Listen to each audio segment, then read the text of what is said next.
tardes, señoras y señores, queridos amigos. Estamos llegando ya al término, todavía queda una conferencia más de este ciclo que estamos desarrollando en este curso, Aedes Sapientiae, lecciones magistrales del mundo clásico para el siglo XXI. Y hoy le toca ocupar este escenario, este estrado, al profesor Carlos García Gual. No voy a leer ni tan siquiera todo lo que tengo resumido aquí de su larga trayectoria, porque entonces ocuparía todo el acto. Voy a decir 3 o 4 cosas que sin duda conocen ustedes de la trayectoria del profesor García Gual. Es catedrático emérito de Filología Griega de la Universidad Complutense de Madrid, fue vicerrector en la UNED y fue presidente de la Sociedad Española de Literatura General y Comparada. Y fue fundador y asesor de una colección que todos utilizamos todavía con asiduidad, ¿no? La serie griega de la Biblioteca Clásica Gredos. Ha traducido una gran cantidad de autores antiguos, desde la Odisea de Homero hasta la vida y hazañas de Alejandro del Pseudo-Calístenes, lo cual le ha valido también premios de traducción, el premio de traducción Fray Luis de León en el 78 y en el 2002 el Premio Nacional a la Obra de un Traductor por su trayectoria. Es autor también de una gran cantidad de libros, de trabajos, aparte de artículos, qué sé yo, cuáles podríamos mencionar, desde Sirenas, Seducciones y Metamorfosis, Enigmático Edipo, Mito y Tragedia, La muerte de los héroes, pero también se ha adentrado en temas medievales, como la historia del rey Arturo, ¿no? Un libro delicioso, y literatura comparada, diversos estudios. En los últimos años ha publicado La luz de los lejanos faros, Grecia para todos, La deriva de los héroes en la literatura griega, Voces de largos ecos, Demócrito, La ética del buen ánimo, y el más reciente de todos, a menos que en estos días haya salido otro, Prometeo, el mito del dios rebelde y filántropo. Un libro también muy aconsejable. Es miembro correspondiente de la Real Academia de Buenas Letras de Barcelona y miembro de número de la Real Academia Española, donde ocupa la silla J mayúsculas. En 2020 fue galardonado con el premio Alfonso Reyes. Qué sé yo, qué más podríamos glosar de la trayectoria de Carlos García Gual, pero todos hemos venido aquí a escucharle y, por lo tanto, nos hablará, como viene en el programa, de las novelas griegas y de algunos filósofos marginados. Tienes la palabra. Bueno, muchas gracias por esta presentación tan amistosa y tan completa. Y buenas tardes a todos, queridas amigas y queridos amigos. Bueno, aquí me encuentro muy bien acompañado en familia con tantos conocidos de tantos años. Y bueno, voy a dar una charla bastante abierta, para la cual la verdad es que di 2 títulos. El título más antiguo se llamaba Más allá del canon de los clásicos, y este otro pues hace referencia a novelistas y filósofos. Realmente voy a hablar de los grandes escritores y pensadores de la época helenística. Como se ha subrayado, yo soy un viejo profesor de literatura griegas. Yo creo que ya he enseñado griego durante 50 años, del 63 al 2013, en distintos sitios, en el instituto y luego en varias universidades, centrándome sobre todo en asignaturas de literatura, ¿no? Que yo empecé como lingüista. Me ha gustado sobre todo dar los cursos de traducción de clásicos y escalonados con muy buen criterio en la facultad, ¿verdad?, donde se traducían a Homero, a Platón, a los trágicos, a Esquilo y Píndaro, todos estos los he traducido. Pero hoy quisiera ir un poco más allá de esa limitación que acaba en el periodo clásico y hablarles de la época helenística, es decir, abrir un poco el horizonte. El horizonte que, dado el sistema actual de enseñanza, se trata de autores que no se enseñarán seguramente en los cursos de facultad, pero que son muy importantes para una visión más completa y más amplia de lo que es el clasicismo antiguo, ¿no? Por un lado, es verdad que ahora, gracias a en parte a la Biblioteca Gredos y a otras editoriales, están traducidos casi todos los textos griegos importantes, incluso los de esta época, que no son los que traducíamos en clase, ¿no?, sino que son algunos posteriores, y a ellos yo me he dedicado también en parte fuera de las clases. Por ejemplo, el mundo de la épica griega, pues para nosotros es Homero y Hesíodo. Pero, por ejemplo, más allá ya del siglo III a.C., tenemos la obra de Apolonio de Rodas,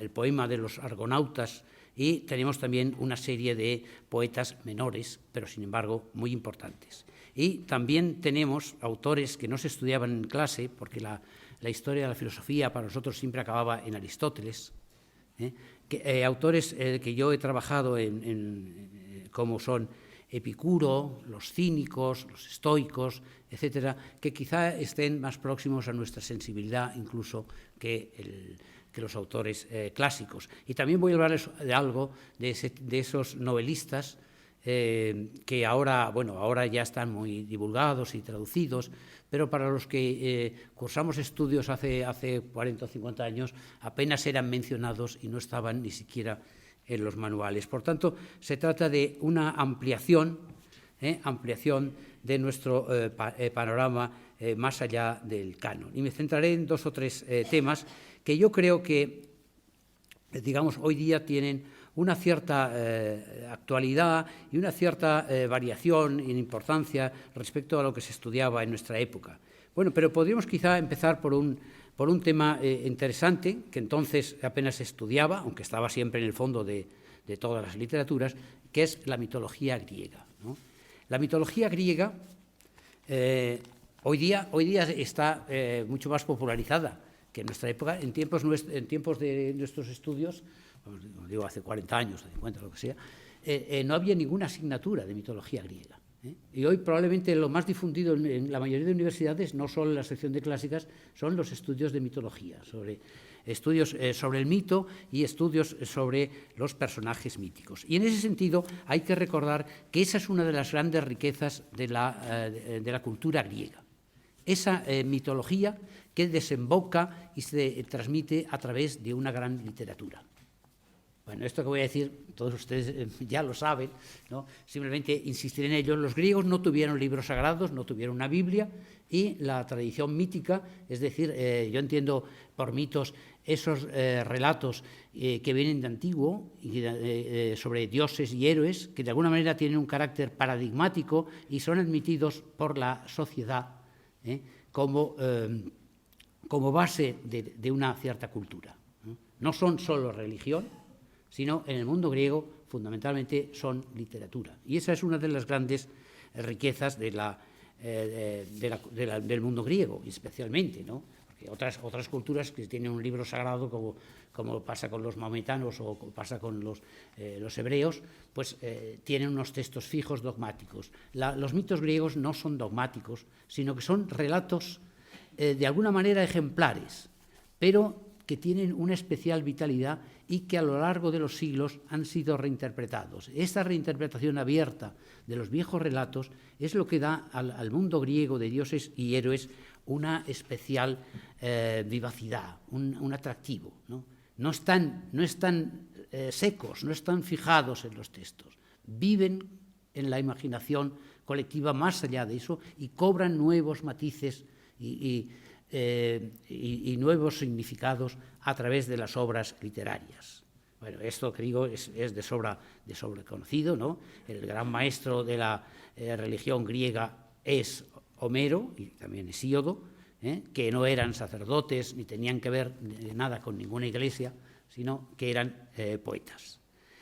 Bueno, yo he trabajado bastante sobre los mitos griegos, ¿no? Sobre algunas cosas generales, introducción a la mitología o el diccionario de mitos, y he tratado también algo de esas figuras como Prometeo, Edipo, Odiseo, Medea, Orfeo, Sirenas, etcétera, etcétera. Pero lo interesante es que yo he procurado siempre verlos a través de los escritores. Quiero decir, por ejemplo, un personaje como Casandra, figura ya en la Ilíada, una figura un tanto marginal todavía en la Ilíada, sacerdotisa troyana, hija de Príamo, y portadora de augurios siempre más bien tristes, ¿no? Pero para nosotros la Casandra más impactante es la que ocupa el centro del Agamenón de Esquilo. Yo siempre he pensado que la genialidad de Esquilo no está solamente en ese magnífico lenguaje y en la construcción de sus obras, sino también en innovar presentando esos personajes. Si ustedes han leído el Agamenón de Esquilo, como la mayoría, recordarán ustedes que la figura central en ese drama, que trata de la vuelta de Agamenón a Micenas y su encuentro con Clitemnestra que lo asesinará, no es esos personajes, es Casandra.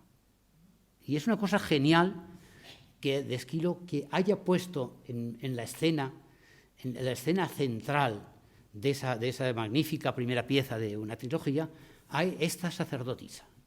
La trae Agamenón en su carro como cautiva, ya que ha sido princesa de Troya, está reducida ahora a concubina del gran rey, ¿no? Y la presenta a Clitemnestra en esa escena inolvidable, tensa, del encuentro de los dos esposos después de tantos años, cargados los dos de secretos terribles, y luego cuando Agamenón, invitado por su mujer, Clitemnestra, entra en el palacio, donde ella le va a partir la cabeza con un hacha, es que queda en escena Casandra. Y bueno, yo eso lo he traducido varios años con mis alumnos. Esa es una escena inolvidable y es genial que Esquilo haya introducido en el centro del mundo micénico esta sacerdotisa troyana. Alguna vez cuando hemos visitado Micenas, a lo mejor con alguno de ustedes, pues yo siempre me paro a mitad de la cuesta esa que lleva a la Puerta de los Leones y pienso, por aquí pasó Casandra. Arriba estaba el vigía ese que está al principio de la pieza, está Clitemnestra invitándole a pasar primero a Agamenón, luego volviéndose a ella, que no la contesta, y cuando entran y queda sola en escena Casandra, es cuando empieza a profetizar esta casa de muros sangrientos, etcétera, tal, y ahora va a matar la leona al león o algo así, ¿no? Eso es la mitología griega. Eso es la mitología griega. El Prometeo, por ejemplo, de Hesíodo está lejos del Prometeo de Esquilo. El Prometeo de Esquilo también es una figura inolvidable. El Prometeo de Hesíodo es muy curioso porque si ustedes leen con cuidado la Teogonía, por ejemplo, se darán cuenta que la Teogonía es un relato así un poco ¿qué diría yo? Casi de nombres, de figuras que aparecen rápidamente y se van colocando, pero hay un momento que la cosa tiene un carácter escénico, que es el enfrentamiento de Prometeo y Zeus. Prometeo y Zeus se enfrentan tratando de engañarse el uno al otro, ¿no? Y ahí ese Prometeo es un personaje curiosísimo, ¿no? Es el dios del engaño, del engaño. Pero luego en Esquilo es otra cosa. Ustedes ven el Prometeo encadenado de Esquilo, la única pieza que consideramos de la trilogía, es el personaje central, ocupa toda la obra, está en el centro porque queda encadenado en mitad de la escena, cosa que no sucede prácticamente en ninguna otra obra, y canta en parte, canta al cielo, el mar, sonrisa innumerable, dice, ¿no? Y además se queja frente al coro de las Oceánides de Zeus, que no le reconoce su carácter de benefactor de la humanidad. Y ahí hay la escena del Prometeo rebelde, benefactor de los hombres, donde aparece por primera vez la palabra filántropo. Se habla del tropu, filántropo, o sea, el carácter filántropo, es decir, amigo de los hombres, de Prometeo.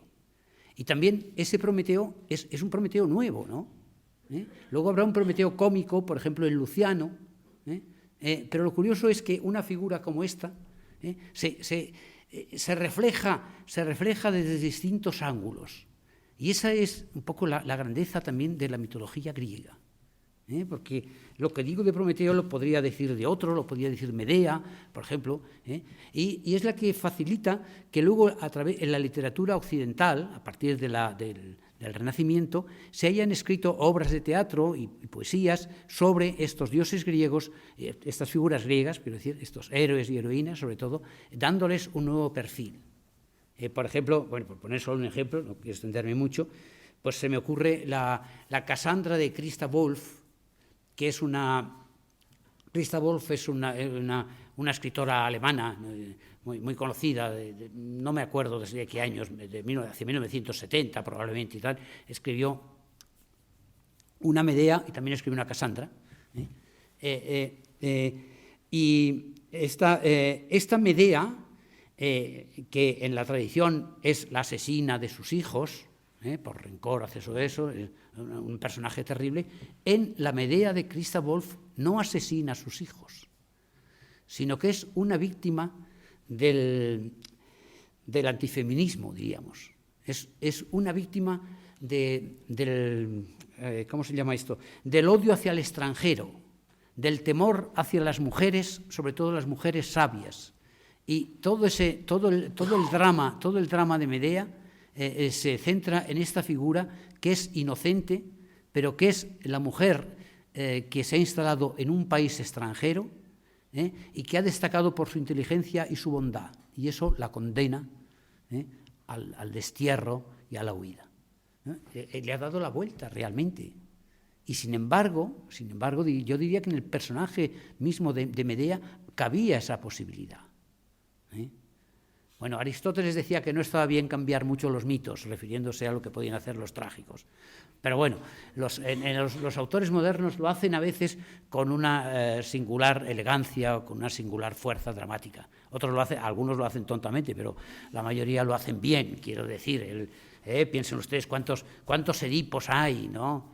¿Cuántos Edipos hay desde el Edipo de Pasolini, por decir así, a otros Edipos franceses, ingleses, etcétera. Y eso es la grandeza de la literatura. Y eso es lo que yo he tratado algunas veces de recoger en estos libros, la tradición, que nos hace ver cómo esa característica del mundo griego, de que sus mitos sean transmitidos por la literatura y reinterpretados, es algo estupendo. Que está bastante reconocido, ¿no? Es curioso que ahora lo más popular del mundo griego en cuentos para niños y eso sea la mitología, bastante más que la literatura o que el drama. Pero aparte de eso, yo quería alargar el panorama, siempre he querido alargar el panorama hacia la época helenística, que nosotros no estudiábamos cuando estudiábamos literatura griega, porque prácticamente también es verdad que no da tiempo a estudiarlo todo, pero se acababa con el periodo clásico, más o menos. Quiero decir que se acababa con Aristófanes por un lado y con Platón o Aristóteles por otro, ¿verdad? Y de la literatura helenística se trataba poco. Yo hoy he tratado dos temas en especial. Un tema es este nuevo género inventado por los griegos al final ya de la tradición, que son las novelas.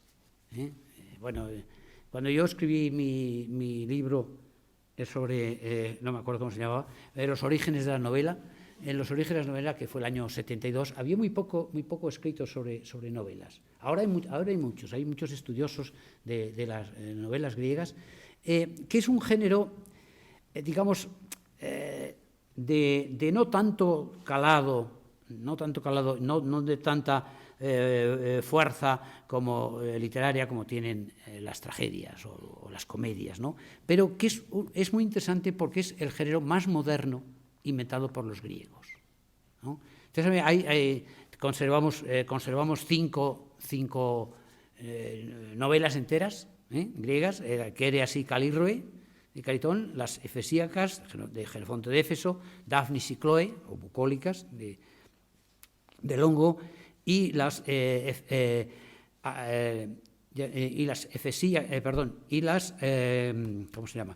Las de Heliodoro, las etiópicas de Heliodoro, que es quizá la más resonante en la historia. Heliodoro era probablemente un sirio, bueno, era de Émesa, Heliodoro era de Émesa, y escribió esa gran novela a fines del siglo III o quizá en el siglo IV después de Cristo, ¿no?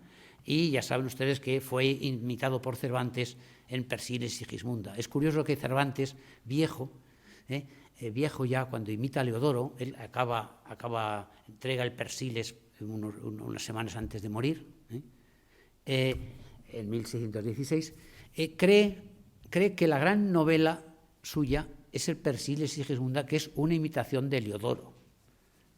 Desde mi punto de vista, bastante peor que las etiópicas de Heliodoro.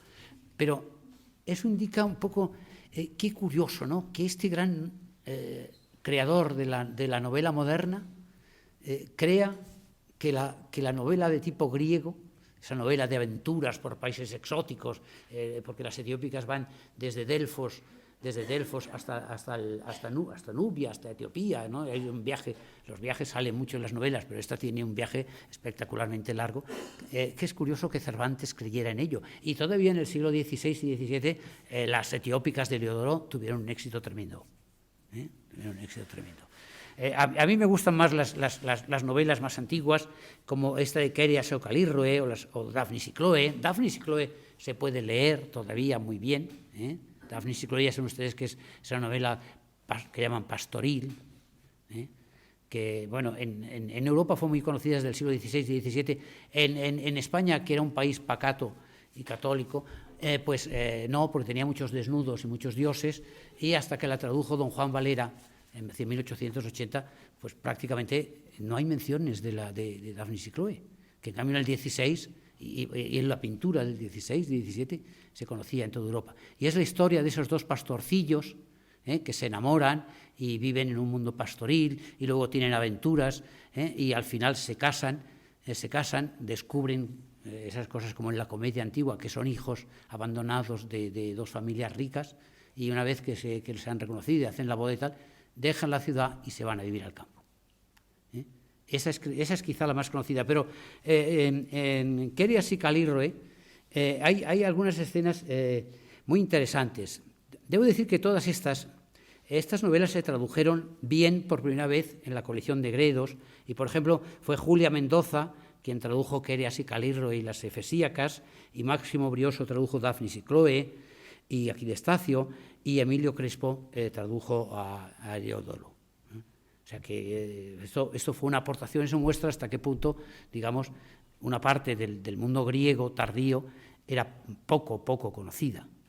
Hoy día hay muchos especialistas en novelas griegas, porque además es muy interesante eso también, hay muchos fragmentos papiráceos de novelas griegas.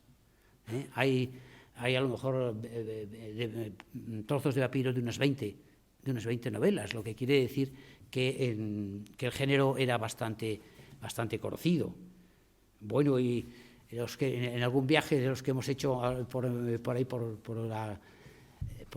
Turquía, hemos visto algún mosaico de Metíoco y Parténope, está en 2 o 3 sitios, que era una novela griega, que solo conocemos por alguna escena, pero hay un mosaico, lo que quiere decir que la gente leía novelas, las novelas griegas han sido un género especial. Las novelas griegas, por otra parte, tienen un esquema muy sencillo y un tanto repetido, pero moderno. Yo como siempre he dicho, que son como la antesala del folletín. Dos jóvenes muy guapos, de una ciudad conocida, Siracusa puede ser, o otra de ciudad importante, se ven, se enamoran, vencen los obstáculos familiares para casarse, se casan, emprenden un viaje y entonces en ese viaje les pasan toda serie de aventuras y desgracias. Y sin embargo, son separados y sin embargo se mantienen fieles al amor. La gran religión de la novela, como dijo no sé quién, es el amor, la fidelidad al amor, que es una cosa bastante nueva en la literatura antigua. Bastante nueva, probablemente más en boga en el mundo romano y helenístico que no en el mundo clásico. pero la importancia esta de la fidelidad al amor y al matrimonio, porque algunos se casan al principio de la novela y los otros se casan al final. Tiene que acabar en boda, o sea que eso indica que a los lectores de esa época les gustaba mucho ese tema, digamos, que ya estaban lejos de los dramas heroicos de la época clásica y, en cambio, esta nueva literatura les parecía estupenda. No sabemos cómo eran esos lectores. Seguro que había también, como se ha dicho, hay 2 o 3 estudiosos importantes, Perry sobre todo, y otros, que había también lectoras, y que es probablemente un género que se dedica en parte al público femenino, cosa que sabemos que en tiempos ya de Ovidio tenía lectoras, y estos siglos II y tal tenía lectoras. Y es curioso que en estas novelas las mujeres son a veces, si no más importantes, ¿cómo te diría yo?, más atractivas que los hombres. Siempre las novelas tienen el doble título, por ejemplo, Quereas es él, Calírroe es ella, pero en algunas citas antiguas se llaman solamente Calírroe, es decir, el nombre de ella. Puede ser influencias, algunos han dicho, de la tragedia, tragedias como Medea, Andrómaca, etc. Pero es curioso, y hay algunas escenas, yo las he leído así con cuidado, hay algunas escenas muy interesantes. Por ejemplo, he comentado, hay una escena, por ejemplo, en la historia de Calírroe. Calírroe es una historia muy interesante, porque Calírroe y Quereas se casan al principio, tienen una especie de separación, él se va de viaje y tal, y cuando vuelve se encuentra que a la puerta de la casa hay unas señales de que han andado de juerga, que son unos juerguistas de la ciudad, ¿no?, que han intentado atraer a Calírroe, pero nada. Y entonces entra en la casa furioso y le da una patada a su mujer en el estómago y la deja como muerta.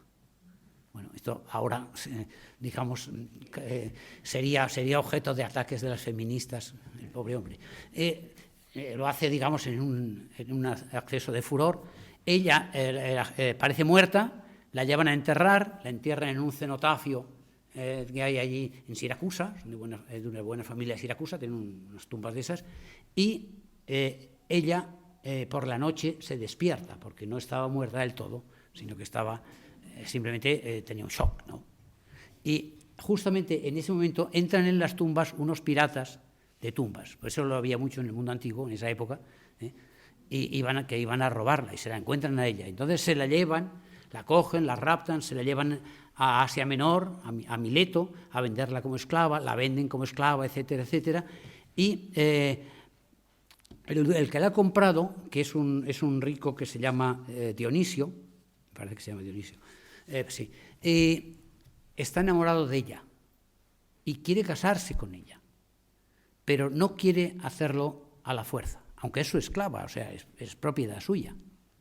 Tiene mucho cuidado, él la cuida de eso, y ella se mantiene así reservada, ¿no?, hasta que descubre que tiene un hijo, que va a tener un hijo de Quereas. El trato con Quereas, pues no ha tratado a nadie más. Estas heroínas son todas muy castas, no tratan más que...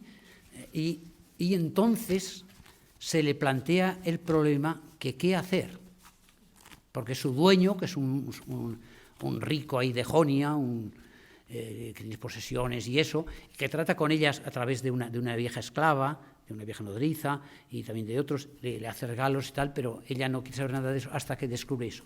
Y hay una escena curiosa en la novela en que ella, que tiene un retrato de su antiguo esposo, Quereas, y tiene un monólogo con Quereas y también dirigiéndose al hijo que lleva en el vientre. Y eso es una escena, digamos, de una sorprendente modernidad. Yo creo que no hay nada paralelo, ¿no? Y al final ella pendiente para salvar a su hijo, que no sería así el hijo de una esclava, sino el hijo de la dueña, y que curiosamente al final de la obra se queda con Dionisio y heredará seguramente esa mansión en Jonia, mientras que los dos amantes, esposos, se reencuentran y se van y dejan al niño por ahí. En fin. Las novelas estas son curiosas, están bien escritas, ya no tienen héroes antiguos, tienen dioses, pero los dioses son sobre todo dioses relacionados con el amor, Eros, Afrodita, Isis, Isis es más nueva, pero es influencia egipcia, que protegen a los amantes y que garantizan el final feliz. El happy end es una exigencia, yo creo, de los lectores. Bueno, es que es lo que pasa siempre en las novelas populares. En las novelas populares, en las novelas rosas o las novelas de detective, siempre hay happy end. Claro, porque imagínese usted una novela de detectives que al final dicen, pues no sabemos quién es el asesino. Pues claro, la gente lincharía al novelista, ¿no? Pues no, aquí el happy end es de rigor, ¿no? Y refleja una mentalidad de una sociedad, que para ya los antiguos héroes están brumosos, el mundo clásico existe, porque hay citas, a veces los escritores, para demostrar que son cultos, hacen alguna cita de Homero o de algún antiguo antiguo, pero piensan en un mundo nuevo, que es este mundo de la novela, que es de una sorprendente modernidad, que luego se perderá. Sabemos que yo he citado la cita del emperador Juliano, en una carta les dice a los sacerdotes paganos, ¿no? Él era como emperador, era el jefe de los sacerdotes, que no lean novelas, que no lean, dice, relatos amorosos, y que tampoco lean a Epicuro. Pero, en fin, digamos, como un obispo lo haría con los curas, ¿no? Chicos, novelas de estas verdes, no. Pues bueno. Pero, en fin, reflejan una mentalidad curiosa todo este mundo. Bueno, ya son estas dos cosas, la mitología, las novelas, y ahora querría hablar de algunos filósofos así un tanto marginados, hablaré rápidamente, bueno, quiero alargarme mucho, que son los de la época helenística, Epicuro, los cínicos, los estoicos y los escépticos. Yo he trabajado sobre todo en Epicuro y los cínicos, que tampoco estaban muy recomendados en la enseñanza en nuestra época. Siempre están en las historias de la filosofía, pero así un poco vistos un poco de lado, ¿no? Y sin embargo, ahora han vuelto a recuperar un enorme prestigio y popularidad. Se escriben la mar de libros de los epicuros, también de los cínicos. Hay esos libros que son, no sé si para directores de empresa o no, que se llaman ¿Cómo ser un epicúreo? ¿Cómo ser un estoico? Pues tal, no sé qué amigo mío dice, a mí esos libros de cómo ser un guarro en 4 días no me seducen. Pero bueno, Epicuro fue un gran escritor, tuvo un enorme éxito en su tiempo, pero fue muy atacado por todas las demás escuelas filosóficas, sobre todo por ese gran lema central de que el principio de la felicidad está en el placer. Esto siempre ha parecido muy escandaloso. Sobre todo yo creo que el escándalo está en que el placer es individual y es un poco antisocial. Y eso es una línea que siguen muchos de estos pensadores. Estos pensadores son filósofos ya para el individuo, tanto los epicúreos como los estoicos como los cínicos. Se empeñan en la búsqueda de la felicidad. El gran tema ahora es la búsqueda de la felicidad. La búsqueda de la felicidad ya está en Aristóteles, y algo en Platón menos. Platón, lo importante es el conjunto, los grandes planes, etc. Aristóteles insiste también en la felicidad, pero para él la felicidad es actuar con energía y con una actividad propia según la virtud y en beneficio de la ciudad. ¿Se acuerdan? Aristóteles había dicho que define al hombre como un son político, un animal de ciudad, ¿no? Pero en esta época las ciudades han perdido ya el prestigio. Lo que caracteriza a la época helenística, es decir, al mundo post-alejandrino, es que ya los ciudadanos no creen ser importantes para la vida de la ciudad. Ahora en la ciudad manda un tirano de turno, la vieja democracia de Pericles en Atenas ha desaparecido. Ahí mandan un poco los gobernadores impuestos por los macedonios, y en otros países, en otras ciudades, los impuestos por los romanos. Y hay unos militares, guerreros y esos que dominan. En Egipto pasa lo mismo, ¿no? A veces con esplendor, a veces son grandes personas, pero el ciudadano normal no pinta nada, o casi nada. Bueno, como en el mundo moderno ahora, vamos, quiero decir, son modernos. Los helenísticos son mucho más modernos que los pensadores de época clásica, ¿no? Y entonces, claro, todos buscan una receta para la felicidad. La de Epicuro se basará en el placer, la de los estoicos en lo que ellos llaman el deber, y la de los cínicos en no hacer caso en absoluto de los demás, ¿no? La total autarquía. Los escépticos en no creer nada de lo que digan, en vivir sabiendo que todo es mentira. Claro, ese es un mundo nuevo, pero es un mundo moderno, aunque a veces las palabras cambian. Por ejemplo, el cínico antiguo, Diógenes, etcétera, se caracterizaba por la autarquía, el hombre que se basta a sí mismo. Él no necesitaba de nadie, tenía una tinaja en medio de la ciudad, pedía limosna y tal, pero él era como el representante de la secta, un perro, digamos, era un perro ciudadano en la ciudad, pero no necesitaba de nadie.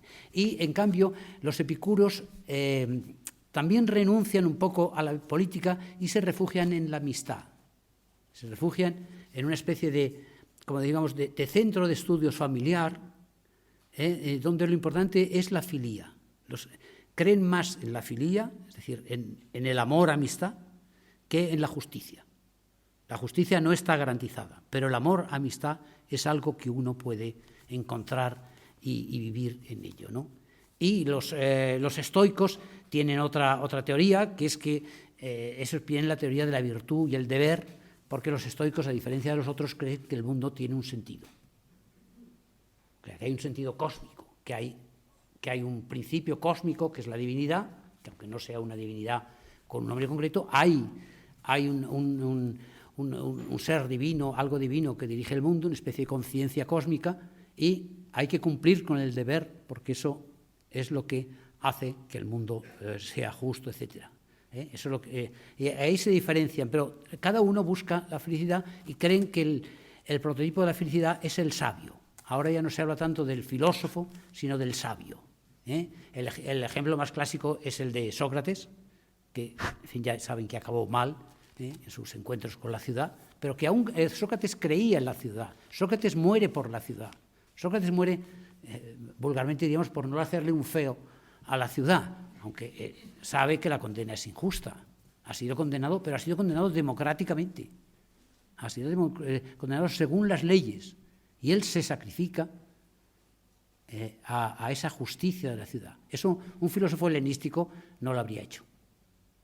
No lo habría hecho. El filósofo helenístico cree que el individuo es el centro de su propia felicidad y que el sabio, sea de un color o de otro, el sabio epicúreo, el sabio estoico, es feliz. Que para ser feliz hay que ser filósofo, pero de esta nueva manera de ser filósofo, ¿no? Porque, por ejemplo, digamos, Platón, podemos pensar que tuvo tantos fracasos en la vida, no sabemos si era feliz. Probablemente, según Aristóteles, sí, ¿no? Porque Aristóteles pensaba que ser feliz consiste en una actividad según virtud. Y seguramente que Platón tenía una enorme confianza en su propia actividad intelectual, ¿no? Y eso le hacía feliz. Pero bueno, estos filósofos ya piensan que no, que la felicidad hay que buscársela por un tipo de sabiduría práctica. Bueno, y de estos, digamos, ahora, como digo, están de moda los epicúreos y los estoicos, y las traducciones de estos filósofos, ¿no?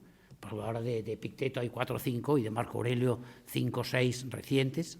Lo bueno de esta época nuestra, que para los estudios clásicos en el bachillerato y la universidad es muy mala época, es que, sin embargo, por lo menos disponemos de traducciones y de los libros clásicos al alcance de todo el mundo, como nunca antes en España, ¿no? Y de mucha calidad. O sea, en eso digamos que los los filólogos clásicos españoles han hecho una gran labor. Y ahora están de moda estos filósofos, y incluso en los epicúreos tenemos alguna novedad que no había en otras épocas, porque frente los textos de Epicuro desaparecieron prácticamente todos, menos los que cita Diógenes Laercio. Diógenes Laercio es el gran historiador de la filosofía antigua y era un epicúreo. El libro 10 de su historia de la filosofía se dedica a Epicuro, dice que ya con Epicuro está completa. Pues aparte de Diógenes Laercio, que nos da las máximas capitales y otros textos interesantes, fragmentos, tenemos Diógenes de Noanda, que hizo una inscripción en un pueblo que se llama Enoanda, que está en la costa jonia, en la montaña, una inscripción monumental en piedra de unos 100 metros, 90 o 100 metros de amplio y 4 o 5 de alto, en siglo II después de Cristo, inscripción que fue destruida poco después y que ninguno de los escritores antiguos habla de ella, pero que se ha encontrado, ¿no? Se han encontrado esas piedras y hay gente que ha visto los trozos, se quedan trozos, hay trozos sueltos desde esa gran inscripción, y tienen textos de Epicuro. Luego Filodemo, que era otro epicúreo que vivió en el sur de Italia, ¿cómo se llama? En Herculano, tenía una gran biblioteca de textos epicúreos que fue sumergida por la lava del Vesubio, pero ahora, desde el siglo XVIII, se han encontrado algunos papiros carbonizados de esa biblioteca, que parece que en griego tendría cientos de títulos, y se han encontrado algunos y se han leído, de manera que tenemos algo más de Epicuro, y de Epicuro tuvo la suerte de que un gran poeta latino, Lucrecio, tradujera gran parte de su física. Y digamos, todo eso lo tenemos ahora y está muy trabajado en los últimos años. Bueno, yo quería decir que, frente a la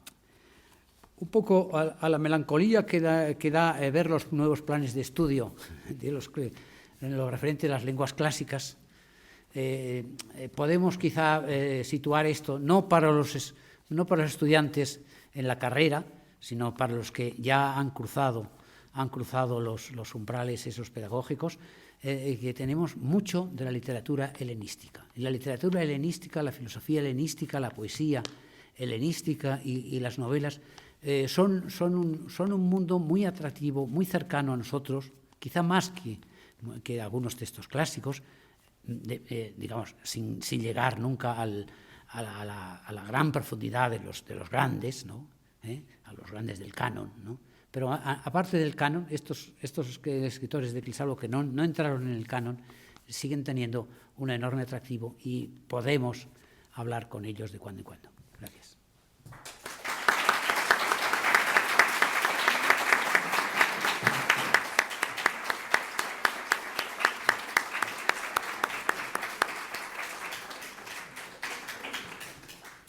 Gracias por esta inmersión en el mundo helenístico tan injustamente denostado, efectivamente, en los planes de estudio de literatura y también en historia, ¿no? Parece que el mundo acaba, ¿no? con el siglo IV antes de Cristo y todavía quedan muchos siglos de mundo griego, ¿no? Tenemos tiempo para un debate, para alguna pregunta que le quieran formular al profesor García Gual.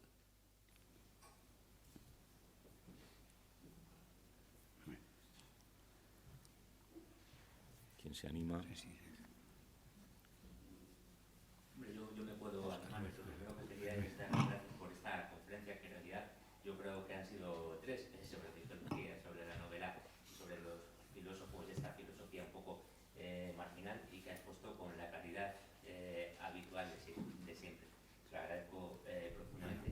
Luego, lo que yo le quiero preguntar es acerca de estos filósofos marginales, hacia quienes muestra en lo personal más simpatía, hacia los epicúreos, hacia los estoicos. No puedo hacer una idea, pero quería. Bueno, yo creo que Óscar también ha traducido a Marco Aurelio. No, Epicteto. Epicteto, perdón, Epicteto, me he confundido con eso, sí. Ha traducido a Epicteto, pero creí que habías traducido a Marco Aurelio, porque ahora mucha gente ha traducido a Marco Aurelio. Y A mí me son simpáticos tanto los estoicos como los epicúreos. Los epicúreos quizá tienen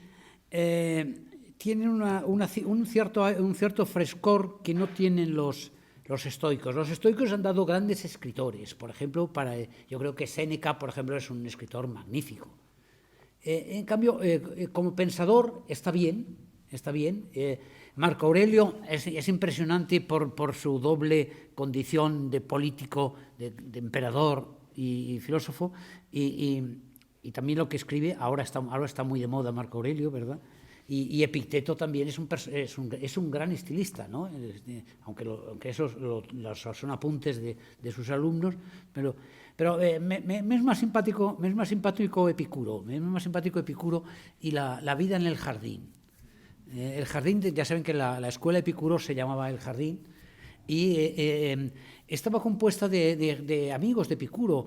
Incluso había dos hermanos suyos, y es curioso porque sabemos que se admitían señoras, algunas muy respetables y otras menos. Por ejemplo, había una hetera llamada Leonción que escribió unos libros estupendos contra los estoicos, y algún esclavo, ¿no?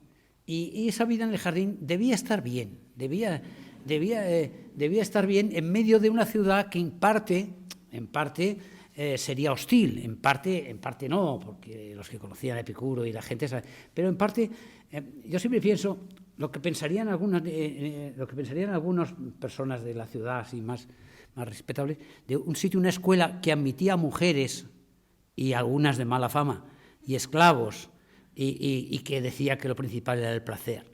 Y pensarían, menudas juergas se pegan estos aquí, ¿no? Debían tener muy mala fama en ese tiempo, y la verdad es que luego se destruyeron todos los libros de Epicuro, pero el jardín duró mucho, y ese ambiente a mí me parece bien, me parece bien, aunque Epicuro, los fragmentos que tenemos sueltos son excelentes de estilo, ¿no? En cambio, lo que queda de su física, escribió una física en 30 libros, quedan unos fragmentos sacados de Herculano, parece bastante pesado. De manera que a mí me es simpático Epicuro. También me es simpático Lucrecio, ¿no?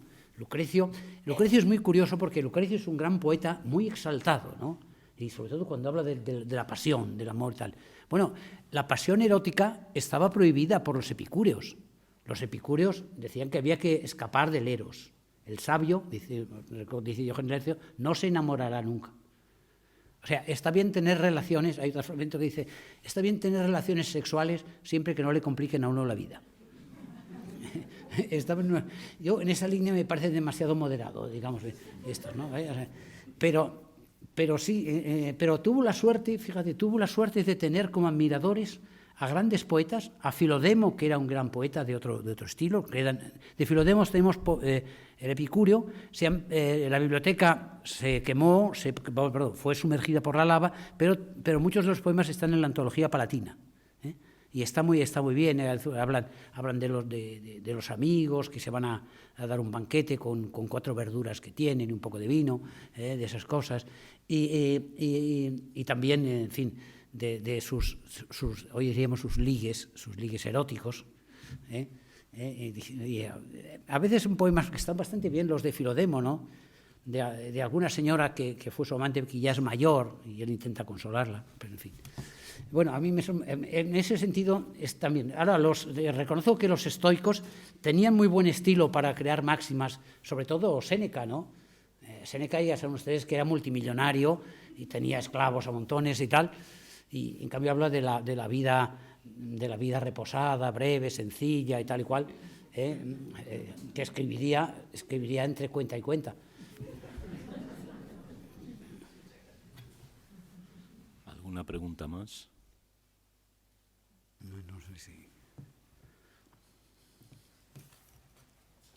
Bueno, son siempre estas contradicciones, ¿no? Marco Aurelio defendiendo, ¿no?, la igualdad de los seres humanos, y por la mañana matando a cuados y marcomanos, luego por la noche reflexionando, claro, que todos somos humanos, ¿no? Claro. ¿Cómo ves estas contradicciones? Claro, sí, no, el caso de Marco Aurelio sí, es tremendo pensar que tuvo ese destino terrible de ser emperador en una época de grandes crisis y de grandes guerras. Yo creo que a él no le gustaría la guerra, pero claro, tenía que oficiar como emperador, ¿no? Y desde luego, claro, el texto de Marco Aurelio es impresionante, ¿no? ¿Te parece, verdad? Sí. Porque es de una sinceridad grande, ¿no? Empeñado en, digamos, en cumplir con su deber. Digamos, es como si el dios ese cósmico le hubiera colocado ahí y hay que cumplir con el deber, ¿no? Tremendo. Interesante. Hay que leer a los clásicos y a los helenísticos. Sí, yo creo. Marco Aurelio está bien que vuelva ahora, ¿no? Marco Aurelio. Sí. Marco Aurelio, yo recuerdo que está en Fray Antonio de Guevara escribió un Marco Aurelio, que es un libro interesante, pero solo conocía a los historiadores latinos que hablan de Marco Aurelio, porque los apuntes de Marco Aurelio, el Isautón, ¿verdad?, se descubrió después. Curioso, ¿no? Y es curioso que este intelectual así clérigo español escribiera un libro sobre Marco Aurelio. Bueno, como apuntes de Marco Aurelio, ¿no? Sí. No, y es muy interesante también lo que decías de la vida epicúrea, ¿no? Claro, recuerdo la exposición en la que tú organizaste, tú estuviste implicado en la Villa de los Papiros, ¿no? Precisamente la villa es un poco el ejemplo, ¿no?, de esa vida, el ejemplo práctico, ¿no?, esa villa maravillosa donde el epicureísmo, el epicúreo puede... Es verdad, porque esa era una villa muy espléndida que se puede reconstruir, aunque aparte está sumergida, sigue sumergida bajo la lava, una espléndida villa, ¿verdad? ¿Te acuerdas que tiene un estanque central y luego un peristilo donde había muchas estatuas, que las estatuas se han recuperado en gran parte de la familia esta, como de los... ¿Cómo se llama la familia? De una familia de estos romanos. Sí, el Calpurnio. Sí, el suegro de César, iba a ser. Sí, el del suegro de César, sí. No me acuerdo cómo se llama esa. Y es magnífico lo que se ha encontrado, lo que se ha encontrado. Y estaba este Filodemo que era amigo de ellos, y demuestra, era griego y escribía en griego, y es probable que ahí pasara por allí Virgilio. Hay un trozo de papiro que me acuerdo una vez que me escribió una carta el profesor Gigante. Hemos descubierto un trozo de papiro donde se nombra Virgilio. Virgilio y Horacio, ya saben ustedes que tenía simpatías por los epicúreos, pero de esa zona el que pasó por aquella escuela fue ese, sí. Bueno, ahí ya se puede ver, ¿no? Es la que reconstruyó Getty en Malibú, ¿no? Sí, Malibú. Tiene razón. Epicúrea. Sí, el museo ese grande de Malibú, de Paul Getty, es una reconstrucción de esa villa. Y la exposición aquella quedó muy bien, ¿no? Lo digo porque yo no tenía ningún mérito, quedó muy bien por lo que trajeron los italianos, que aparte de traer los papiros, ¿te acuerdas? Era una cosa espléndida aquello. Y era muy bonito, muy bonito. Hay algún poema de Filodemo muy bonito. Hay uno que dice que van a asomarse al balcón o a la ventana para ver el mar, y se acordarán de que otras veces iba un amigo más con ellos que ya no les acompaña más. Esas cosas son muy de Filodemo y muy epicúreas. El amor por los amigos muertos, ¿no? Epicuro en las cartas también lo hace. Acuérdate. Bueno, parece que no, que ya... No. Más preguntas, más... ¿No hay ninguna pregunta más? Mercedes. Que en el sureste de Turquía estén apareciendo esos maravillosos mosaicos y tantos con personajes de novela. Claro que lo hemos visto. Bueno, no son tantos los de novela, son 2 o 3, ¿no? Pero es curioso que aparezcan novelas, porque personajes de novela, que quiere decir que esos son del siglo II, ¿te acuerdas? Que hoy he mencionado. Son del siglo II después de Cristo. Y han aparecido ahí, y alguno ha aparecido también, no sé si en Israel o por esa zona, alguno que... Claro, indica que leían novelas, porque los mosaicos, cuando eran de una casa de gente culta, a veces reproducen escenas de la literatura, porque te acuerdas que hay una casa de Menandro, en que hay escenas que son de las comedias de Menandro. En cambio, claro, de novelas hay 2 o 3, pero es curioso esta de Metíoco y Parténope, que tenemos un par de trozos de ella, que esa debía ser muy conocida, vamos. Pero es curioso porque, claro, de todas maneras, otra cosa importante del mundo helenístico es una época de lectores. Y eso también hay que subrayarlo en la novela. La novela es un género que se lee. Tal vez hay gente que lee en público, pero la gente lee en su casa. Porque los géneros anteriores no estaban dedicados fundamentalmente a la lectura, aunque también se publicaban. Quiero decir que las comedias también se publicaban, o los tratados de filosofía también se publicaban, pero partían de un núcleo de varias personas. En cambio, las novelas estas son de lectores y lectoras. Eso es importante, se ha subrayado, de lectoras. Llegaron lejos. Sí, llegaban lejos. Claro, porque entonces el mundo helenístico ya no es Atenas. Claro, el mundo helenístico es Alejandría. Algunas de estas novelas, el señor que lo escribe, Aquiles Tacio, describe Alejandría, probablemente vivía en Alejandría, ¿no? Y otros probablemente eran sirios o de... Claro, entonces, claro, salen en distintos sitios, sí. Curioso, sí. En la época, claro, el helenismo es ya la difusión del mundo griego. Y había escuelas de retórica, ¿verdad?, en todas esas ciudades. Y es curioso que el que pasa por ser el mejor escritor ático del siglo II, que es Luciano, era un sirio nacido al borde del Éufrates. ¿Sí? Sí, bueno, Fernando. En relación con esto que comentabais de los mosaicos de novela que han aparecido y los mosaicos de Menandro y en Mitilene, en realidad puede ser reflejo de una misma tendencia, porque al fin y al cabo la novela es hija de la comedia nueva, por lo menos en el momento, ¿no? Sí. En Mitilene, pero también los hemos visto en Asia Menor, no sé de dónde. Mercedes, tú las verás. ¿Te acuerdas que habíamos visto una casa de mosaicos de Menandro que tenían estupendos? Esos no son de Mitilene. Sí, que en Mitilene está otra casa. Esa es otra, no, pero esa es casi en Turquía, casi en Siria. La de Mitilene Es estupendo. incluso vienen los títulos de las comedias. Exacto, vienen los títulos de las comedias. Sí. No, eran una muestra de cultura. El señor que ponía eso en su casa, claro, decía, bueno, oiga, aquí leemos a los clásicos. Bueno. En cambio, las excavaciones en España, en el siglo IV, en Noela y en Saldaña, los son muy clásicos. Muy bien, sí. Son la mitología clásica. Claro. ¿Te acuerdas del Tepalencia?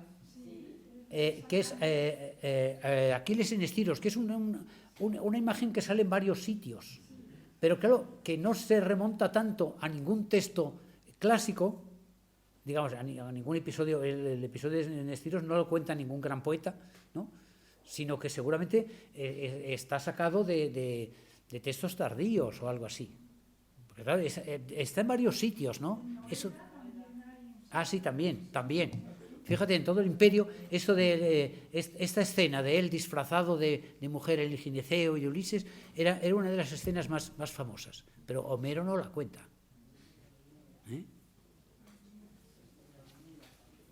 Chipre en Pafos también aparece. Sí. Eso debe tener alguna relación con el travestismo. Sí, Travestismo que les... tan teatral también, porque en Noeda aparece un mimo también, una escena de mimo de este mundo. Sí. Bueno. ¿Alguna cuestión más? ¿Alguna idea más? Bueno, pues ya hemos llegado a la hora. Simplemente quiero recordarles que la próxima semana, el próximo martes, tendremos la última conferencia de este ciclo, pero no es la que figura en el programa. Ha habido un cambio y tendremos el placer de escuchar a Eduardo Salas Vázquez, director de este museo, nuestro anfitrión, que nos hablará sobre el Museo de San Isidro y el Madrid romano. Y luego habrá una pequeña visita a la sala de este Madrid romano, ¿no?, porque Madrid, aunque no lo parezca, seguramente no fue una ciudad como tal, pero hay restos romanos que están en este museo y que, sin duda, Eduardo nos presentará en la conferencia y luego en la visita que se realizará a la sala correspondiente. Así que queda todo el mundo emplazado para el próximo martes, donde concluiremos con un excelente broche de oro este ciclo de conferencias de este año. Muchísimas gracias a todos. Bueno, gracias. Nada, gracias.